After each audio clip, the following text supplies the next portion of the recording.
Hey, can you tell my biscuits are a little bit burned? Well, if you can't, they are. This is what Pat burned biscuits look like. Got the reds pretty good. Second time today, second time this track did not close. I hate it when a deal doesn't close, especially as hard as we work to get everything right. But certain things you just can't control. And you can't control the buyer showing up with the money to sit down and sign and fund. You can't control that. Much as we'd like to, just can't do it. Let me give you a couple of pro tips to help you with your closings, to help them go as smooth as you can possibly make them. Again, there are no 100% guarantees because you cannot control people showing up with a bunch of money and signing a formal document. You can't control that. You can do your best, but you just can't make them do it if they don't want to do it. So what I encourage all my agents to do, and what we work hard to do, is make the closings as simple and as boring as possible. And what I mean by that is we review all the documents ahead of time. There are no surprises when my sellers or buyers show up at a closing because they have seen the documents in advance. They've already seen everything they're going to sign. They see every number exactly the way it's going to be. So they show up and nothing is different. We insist on that. I personally review all the documents before any closing and make sure that the clients see them too, so that they show up, no surprises, everybody laugh, shake hands, visit a little bit, sign, and split. That's the goal of a good closing, no surprises.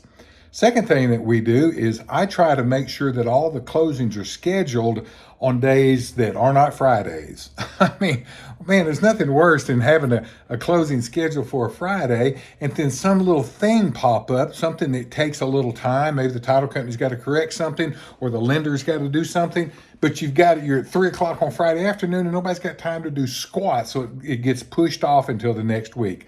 I always try to make our closings Monday through Thursday, and I always try to do them in the morning or as close to noon as possible because, that leads to my second thing, we make sure the money's lined up.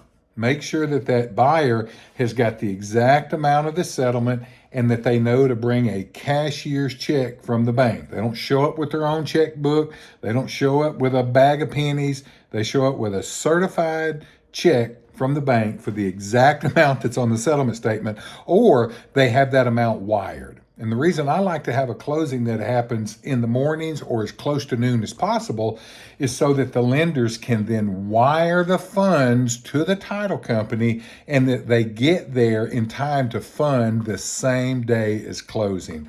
A lot of times wires have to post by 2 o'clock or they're not available. The money's not available until the next day. And there's nothing worse than going through all the time and motion and all the activity, all the stuff that goes into a deal and a closing. You get there, everybody signs and closes, and it doesn't fund. It won't fund for 3 days if it's a certain kind of residential deal, or the money didn't get posted in time from a wire, so the title company can't issue checks yet. So nothing more frustrating than that.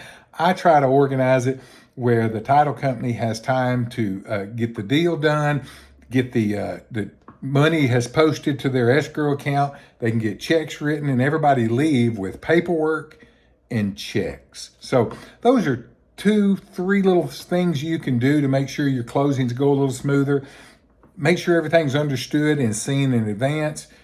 Organized to get there on days that you can get there. You don't have to all show up at the same time and sit around the table at the same time. Talk to the title company and let them know, hey, I can't be there on Wednesday at 2, but I can be there Tuesday afternoon at 3. Can I come in and sign my part? Most of the time they're going to say absolutely yes. Very few title companies, and I've run into 1 or 2, want everybody to be there at the same time.